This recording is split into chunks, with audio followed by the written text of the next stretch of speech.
I recall the likes of Martin Luther King Jr., who is my mentor. He was a social rights activist who fought a cause for the liberation of the blacks in the United States. He was assassinated. May his gentle soul rest in peace. All we say to America is be true to what you said on paper.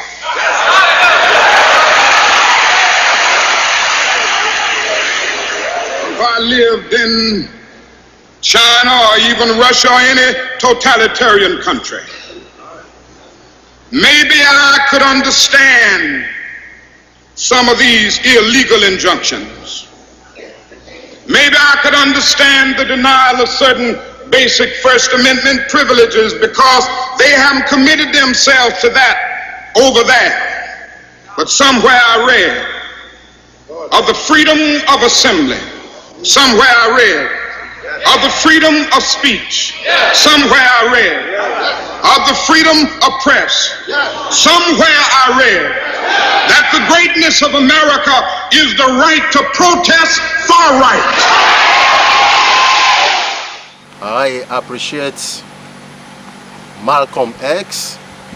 Well, number one, if you notice, the stick that I always used in presenting, representing, and defending the Muslim movement was the fact that it had the ability to reform the morals of the so-called Negro community. It eliminated drug addiction, alcoholism, fornication, adultery, loose sexual behavior, which meant that it eliminated bastard babies, illegitimate children.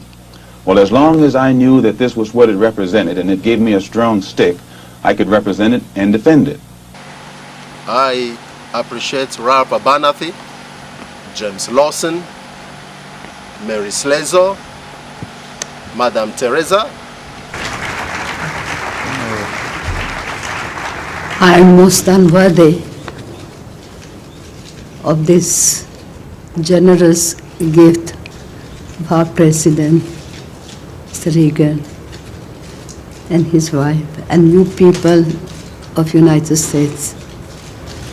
But I accept it for the greater glory of God and in the name of the millions of poor people, where this gift in spirit and in love will penetrate the hearts of the people.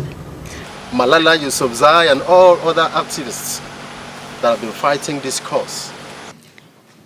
Dear brothers and sisters, do remember one thing. Malala Day is not my day. Today is the day of every woman, every boy, and every girl who have raised their voice for their rights.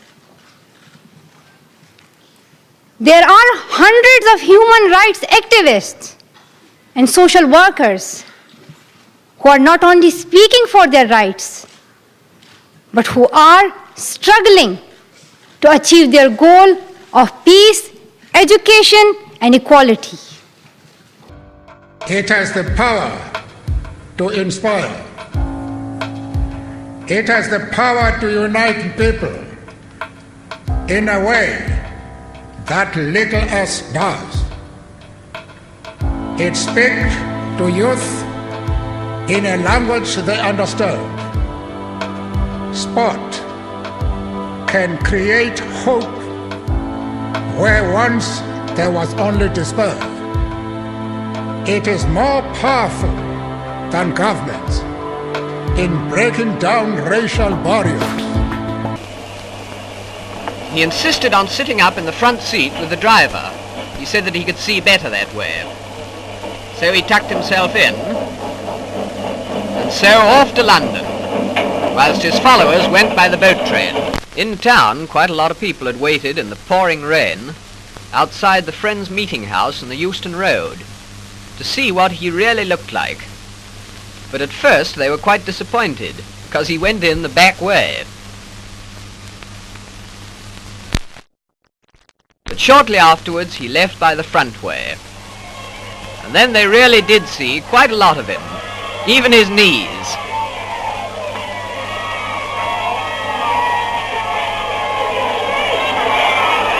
No, he won't speak into the microphone.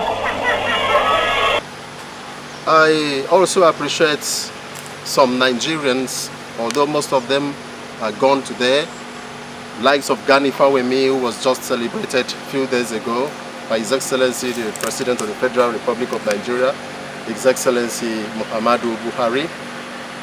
I appreciate likes of Ken Saro-Wiwa, why fighting a cause, trying to liberate the Ogoni people from oil spill.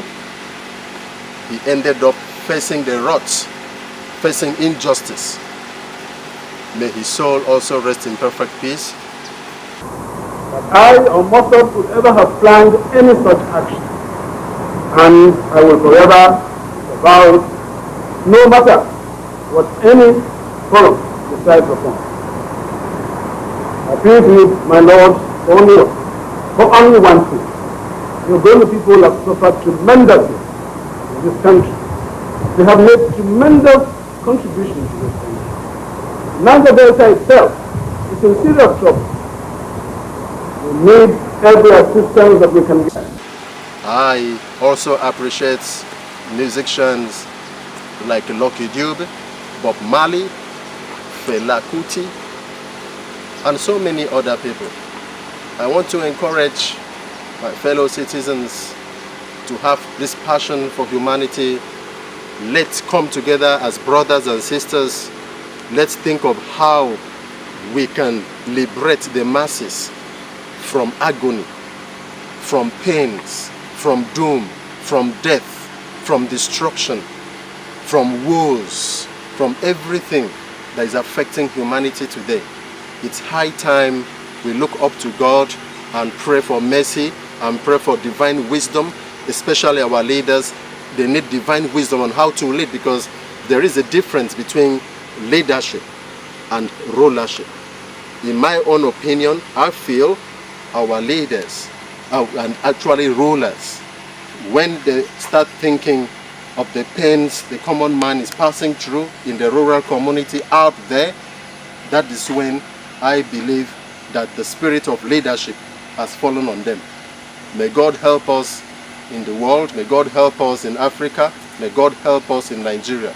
May God help every one of us, because I am quite optimistic that very, very soon everything will change. Very, very soon all the doom, all the woes, all the pains, the agony of life will come to an end if we have a mutual understanding, if we pray for God to give us compassion, passion on how to rule, on how to lead. I pray that God shall take control over all situations affecting humanity globally.